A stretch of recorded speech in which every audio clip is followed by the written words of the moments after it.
Hey, everybody. My name is Kyle McCaffrey, and today we are going to get back into Flow, the Psychology of Optimal Experience by Dr.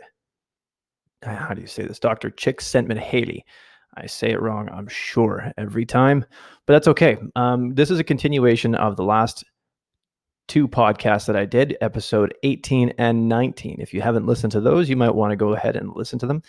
Just a little caveat that episode 19, I had a few visuals. You can find these visuals on my Facebook page at Herobells, and that'll give you some context. But so if you're driving the episode 19, you're not going to be able to find out exactly what we're talking about, and it's going to be difficult to imagine, which might be distracting. Just a little word to the wise.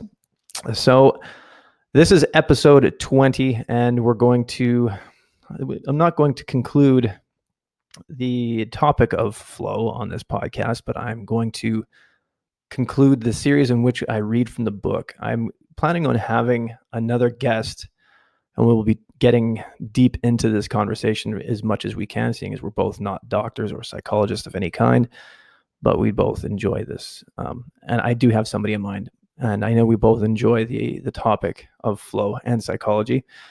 So I'm going to get into it in just a second here. So just another quick side note. There's a windstorm going on outside, so you might hear a few moans and groans of sound of some kind. That is not me. It could be my dog barking. He's terrified of the wind, or you'll just hear things knocking around. It's no big deal. That's just what's going on right now. But anyway, I'm going to have a little sip of my tea and burn my face. Okay. The journey of 1,000 miles begins with one step. Perhaps every beginning can be addressed in such a concise way.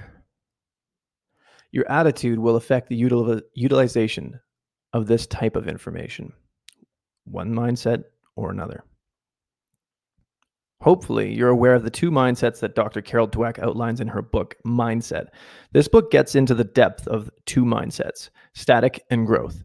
The static mindset is, as its name implies, it doesn't grow.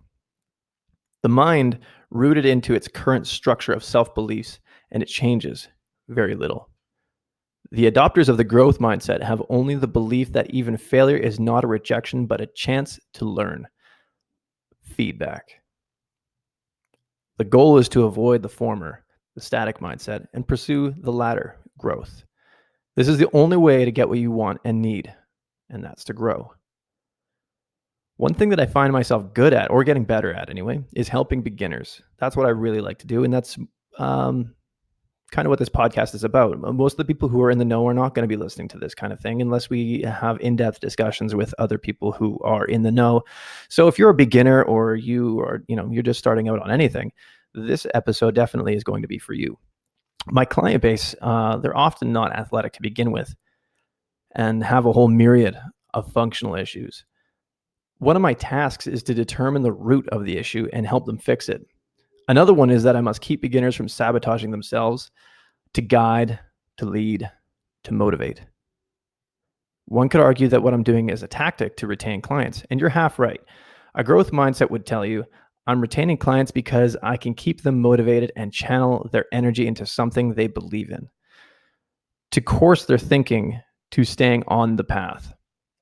This psychological factor is one of many that are necessary for my clients and myself to reaching our goals.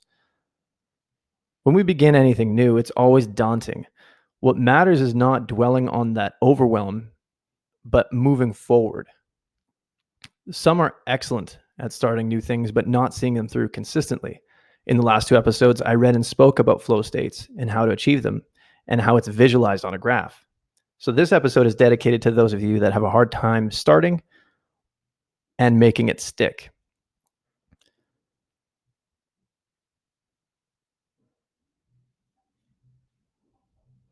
Yeah, you can hear that wind now. So, as I talked about, the author of the book, Dr. Csikszentmihalyi, he's a psychologist from Hungary, and I think he's kind of at the tip of the spear when it comes to flow and the psychology of that topic. So this is what he has to say, and it's on cultivating purpose. In the lives of many people, it is possible to find a unifying purpose that justifies the things they do day in and day out. A goal, like a magnetic field, attracts their psychic energy, a goal upon which all lesser goals depend. This goal will define the challenges that a person needs to face in order to transform his or her life into a flow activity. Without such a purpose, even the best ordered consciousness lacks meaning. Throughout human history, innumerable attempts have been made to discover ultimate goals that would give meaning to experience. These attempts have often been very different from one another. For instance, in the ancient Greek civilization, according to the social philosopher Hannah Arendt, men sought to achieve immortality through heroic deeds, whereas in the Christian world, men and women hoped to reach eternal life through saintly deeds. Ultimate goals, in Arendt's opinion, must accommodate the issue of mortality. They must give men and women a purpose that extends beyond the grave. Both immortality and eternity accomplish this, but in very different ways. The Greek heroes performed noble deeds so as to attract the admiration of their peers, expecting that their highly personal acts of bravery would be passed on in songs and stories from generation to generation. Their identity, therefore, would continue to exist in the memory of their descendants. Saints, on the contrary, surrendered individuality as to merge their thoughts and actions with the will of God, expecting to live forever in the union with Him. The hero and the saint, to the extent that they dedicated the totality of their psychic energy to an all encompassing goal that prescribed a coherent pattern of behavior to follow until death, turned their lives into unified flow experiences. Other members of society ordered their own less exalted actions on these outstanding models, providing a less clear but more or less adequate meaning to their own lives. Every human culture, by definition, contains meaning systems that can serve as the encompassing purpose by which individuals can order their goals. So that passage there makes me think the depth of this topic can go beyond the confines of my knowledge and time. For brevity, I'll sum this up for a practical and actionable slice of information. You need to find the why of what you're doing. That will give you the will to start, and the depth of the why will give you the consistency. For instance, losing weight or gaining mass. Why are you doing that? Why do you want this goal? Are you trying to achieve this goal because you want to be thin? Well, as soon as you understand that just being thin is, say you're overweight or obese and you want to be thin. Okay, well, if it's not a health thing that scared you and you just saw an Instagram model, you're doing this for it seems to be vanity. And the shallowness of that goal, assuming you do achieve that goal, is going to be very present once you get there. And even before that, you're likely going to run into, let me see. I mean, I've never really had much of an issue in trying to lose weight. I think the most I've ever had to lose was about 15 pounds, and I let myself go one year. But I know that some of my clients and the people that I've ever talked to, I noticed their behavior changed, and they started to legitimize the way they felt. And you can see that in culture. For instance, like fat shaming, inclusivity on Cosmopolitan magazine, these kinds of things where they'll have women who are obese and say that they're happy to be that, and that's good in a way. I mean, socially, you can say whatever you want. To me, that's I don't know. I'm quite ambivalent about that myself. But in terms of psychologically how you feel about yourself, that matters. But it also means that just the goal of trying to be thin is superficial unto itself. So, when I see these kinds of topics on these magazines, I don't think that's the point, but that's what I get from it, is that there's a superficial nature to trying to be thin because we're comparing ourselves to the unattainable, or something that seems, well, let's just say you are 200 pounds overweight. That goal would seem very daunting and impossible. And conversely, gaining mass when you're super skinny, people don't know how much work that takes, especially women, which is kind of interesting, because I find that one of the biggest complaints, or not complaints, would you say warnings that I get from my clients, my female clients, is They will ask me, I want to gain muscle, but I don't want to be too big. I don't want to have these big, wide shoulders and look like a man. I totally understand. But one thing they don't understand is how much work that actually takes to be able to get there. You're going to have to do a tremendous amount of work, and obviously in the wrong direction if that's not the goal. But consistency means that you're constantly reminded of the why. Without purpose, we're just dust in the wind. Nothing you do will become something solid to stand the test of time. No matter whether the statues are made of yourself are made, or you're victorious in battle, or you have children's, or you plant a tree, you must commit your efforts to stand beyond the limits of your mortality for it to have maximum meaning. Now, that doesn't mean that maybe you don't want to have kids or you don't want to teach anybody. Maybe you're a hermit, but you still want to have maximum meaning in your exercise, in your health, in your fitness. That's good, because maybe you just don't want to die in pain. That's pretty good. So I'll use myself as an example. I want to have children and have for years, but I'm picking my time carefully for my own reasons. I don't need to get too personal. As many of us know, life also has a way of making plans for us. My mindset for most new things I attempt or learn is so that I can learn, refine it, and pass it along. That's what I really enjoy. I enjoy teaching. And if you haven't noticed, I like talking. I want to pass it along to friends, family, clients, children. And the ultimate goal is that what I did and taught would be remembered by those who matter going to the future. That's an egotistical thing, but that's a pretty big meaning when you can apply it to what you're doing.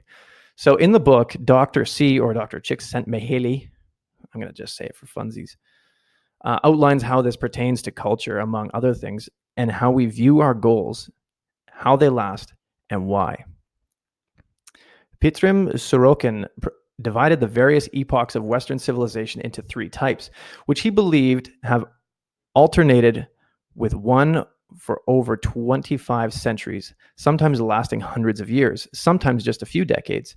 He called these the sensate, the ideational, and the idealistic phases of culture. And he attempted to demonstrate that in each one, a different set of priorities justified the goals of existence.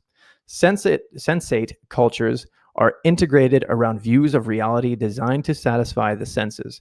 They tend to be Epicurean, utilitarian, concerned primarily with concrete needs. In such cultures, art, religion, philosophy, and everyday behavior glorify and justify goals in terms of tangible experience. Sensate cultures are integrated around views of, I already said that. Ideational cultures are organized on a principle opposite from the sensate. They look down on the tangible and strive for non-material, supernatural ends. They emphasize abstract principles, asceticism, and transcendence of material concerns. Art, religion, and philosophy, and the justification of everyday behavior tend to be subordinated to the realization of the spiritual order. People turn their attention to religion or ideology and view their challenges not in terms of making life easier, but of reaching inner clarity and conviction. I'm going to be skimming through this chapter, but Dr. C goes on to say this. This is highly debatable, but it's worth talking about. But anyway, it continues on, and just skimming ahead, he says, a simple example may illustrate the difference between cultures organized around sensate and ideational principles. In our own, as well as in fascist societies, physical fitness is cherished and the beauty of the human body worshipped. But the reasons for doing so are very different.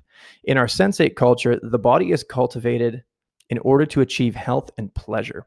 In an ideational culture, the body is valued primarily as a symbol of some abstract principle of metaphysical perfection associated with the idea of, like, say, the Aryan race or Roman valor. So, obviously, in this day and age, it seems that the majority of people are just trying to be healthy, beautiful, and seek pleasure from their efforts. Excuse me, I'm just going to have a bit of tea. It is no longer face burning hot. Thank God. Oh. So we're not trying to create a superior race. Dr. C points out that our goals can be highly in-depth and metaphysical for good or for evil. Since you're listening to this, it's pretty unlikely that you have dubious intentions for treating your body well. The point is that the depths of your why can be very deep, and the deeper it is, the more power it has to work for you. When I was a laborer using hand tools, the experienced workers, and I myself did this, would say to the new guys is to stop forcing it. Stop forcing things when you're using tools. Let the tool do the work. Having a strong why is like having a sharp tool that does most of the work. I find we're often working out to impress someone else. And that's kind of forced. It seems almost contrived. If you are not quite new to the block of exercise and being maybe even just being in a gym, often we find ourselves trying to impress someone else, even if you don't like the person. You're sizing yourself up to somebody else, and you want the person you don't even like to be impressed. That's the ultimate superficial goal. And when you think of it, the person is usually mysterious, anyways. Whether they're there or actually a person or not, you're trying to impress this person. I know I went through that, and one day I thought, "Who the hell am I trying to impress?" Which I changed my why pretty quick. So, what can you do to think of your why? Maybe start by thinking of the future. Maybe you're still young, maybe you're old. So, I would ask, how do you feel? How do you want to feel? What does old age look like to you? What does your being old and broken look like to your children? How do your actions affect those you love? For me, I want to be running around with my grandchildren. I want to die happy. I want my body to work for me by knowing my body well. I want my peers and my children to see me happy and be an example. I want to be an encyclopedia for them to better their lives. So, how do flow states have meaning in this? Pursuing the flow state itself through knowing why you're doing the thing you're doing. It helps you achieve the state. Being able to achieve it without trying will bring numerous benefits that transcend the physical, because flow states are actually quite fleeting. You don't it's really kind of paradoxical. The flow state is the optimal experience because you have the least resistance to joy and the most consequence-free pleasure, paradoxically, by having greater consequences for failure. So, what I mean by that is you can't really you pursue a flow state by choosing the correct activities and having a strong why.